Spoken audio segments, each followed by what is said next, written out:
మీరు ఏ అడిక్షన్ అయినా పెట్టుకోండి, కానీ ఒక వ్యక్తితో మాత్రం అటాచ్మెంట్ పెట్టుకోకండి. ఎందుకంటే సిగరెట్ తాగడం వల్ల సూసైడ్ చేసుకొని చనిపోయినాడు, మందు తాగడం వల్ల సూసైడ్ చేసుకొని చనిపోయినాడు ఎవ్వరు కానీ ఎక్కడ కానీ మనం చూడలేదు. కానీ ఒక వ్యక్తితో అటాచ్మెంట్ ఉండడం వల్ల సూసైడ్ చేసుకొని చనిపోయే వాళ్ళు చాలామంది ఉన్నారు. రిలేషన్షిప్లో ఒక్కసారి ఒక వ్యక్తి నో చెప్పారంటే లిటరలీ వాళ్ళు చనిపోతారు. దాన్ని అటాచ్మెంట్ అంటారు. మీరు ఏ అడిక్షన్ అయినా పెట్టుకోండి, ఒక అటాచ్మెంట్ మాత్రం పెట్టుకోకండి.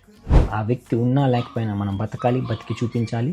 ఈవెన్ మ్యారేజ్ చేసుకున్నా కానీ అటాచ్మెంట్ అనేది మాత్రం పెట్టుకోకండి. ఇఫ్ ఆ పర్సన్ చనిపోయాడంటే ఓకే ఫైన్, దాన్ని ఏమీ మనం చేయలేము. వాళ్ళ మెమరీస్ మన దగ్గరే ఉంటాయి. దాన్ని అప్పుడప్పుడు మనం ఒక మూమెంట్ ఆఫ్ టైంలో మనం గుర్తు చేసుకుంటాం. ఆ వ్యక్తి ఉన్నా కానీ మనకి మాట్లాడడానికి ఛాన్స్ ఉండదు.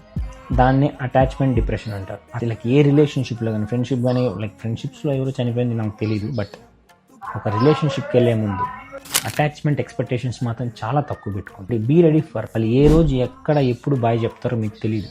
ప్రతిదానికి ఫేస్ చేసేదానికి రెడీగా ఉండండి.